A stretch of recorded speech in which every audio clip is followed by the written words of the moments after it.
Today's question is, if I'm already a Christian and I know I'm going to heaven, do I still need to go to church every Sunday? The short answer? Yes. Here's why. First, let's look at what the church actually is, the reason for its existence. In John chapter 17, Jesus gives an extended prayer to God. This is one of the last things he says before his arrest. The last portion of the prayer is particularly interesting because it's about us.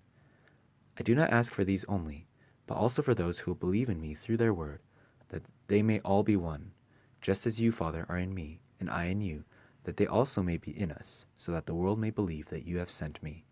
The glory that you have given me, I have given to them, that they may be one even as we are one, I in them, and you in me, that they may become perfectly one, so that the world may know that you have sent me, and loved them even as you loved me.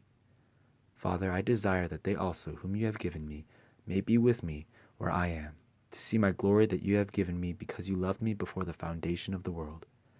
O righteous Father, even though the world does not know you, I know you, and these know that you have sent me.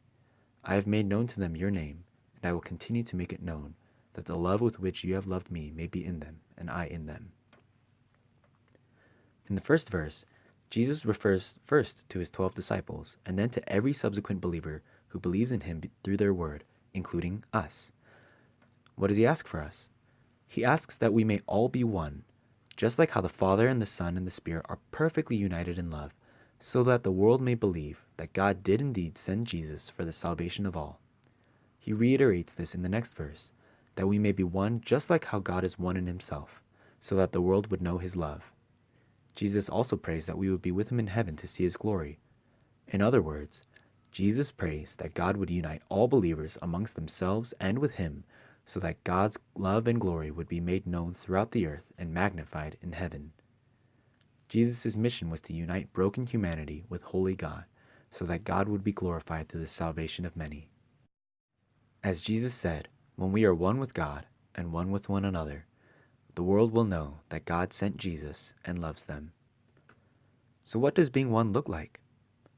Paul describes all believers as individual parts of one body, the body of Christ. As it is, there are many parts, yet one body. The eye cannot say to the hand, I have no need of you, nor again the head to the feet, I have no need of you. People often use this verse to describe how the body as a whole cannot disregard certain people or parts as useless or ungifted. God has given each person a role and a way to serve and build up the body, and each part is precious and integral. At the same time, however, it would be even more ridiculous for one part to disregard the rest of the body as useless or dispensable. Making time to regularly attend church is a way of recognizing that you need the rest of the body. Paul encourages us to consider how to stir up one another to love and good works, not neglecting to meet together, as is the habit of some, but encouraging one another, and all the more as you see the day drawing near. Meeting with other believers provides an opportunity for mutual encouragement, guidance, and love. How do you show commitment to a club? You show up to meetings. How do you show your friends you care for them? You meet with them and invest in their lives. But church is so much more than a club. It's a kingdom. It's more than a group of friends. It's a family of believers united only because the Son of God gave up his life so that we could be one with him and with each other. People often see church primarily as a place for them to grow and find rest and be satisfied. As a result, when they don't feel like they're growing, when they don't feel rested or satisfied, they find it easy to simply stop going or move to another church with another pastor or another praise team or another group of friends. But in Jesus' prayer for believers, he didn't pray that we would be one so that we would be satisfied. He prayed that we would be one so that God would be made known in all the earth through the beauty and unity of his church. We need to stop focusing on whether or not we're being satisfied as individuals and start focusing on building up and beautifying the church for God's glory. What you'll find is, once you stop seeking your own personal satisfaction in church and start seeking his kingdom first, God, in his immense grace, will satisfy you beyond whatever any feel-good worship set or sermon could do. Lastly, if you are truly saved, then church is a preview of eternity. After this I looked, and behold, a great multitude that no one could number, from every nation, from all tribes and peoples and languages, standing before the throne and before the Lamb, clothed in white robes, with palm branches in their hands, and crying out with a loud voice, Salvation belongs to our God, who sits on the throne, and to the Lamb. This is what heaven is going to be. an endless worship service of ever-increasing joy and glory, drenched in the presence of the Almighty Father and the Lamb, in complete adoration with countless other believers, other members of the global church.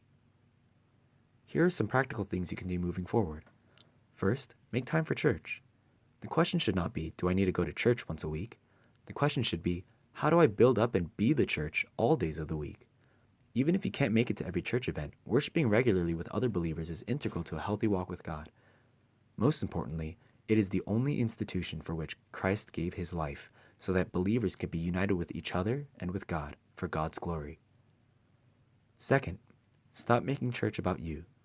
It's not about your comfort, your growth, your satisfaction. It's about seeking God with your brothers and sisters. When you seek God first, then he will be your comfort. He will grow and satisfy and teach you and help you love. But when you seek those things in and of themselves, you will always be disappointed with the speaker or the worship or the people. Third, keep seeking God in your own time too. None of this was to say that church is the only place you can seek God.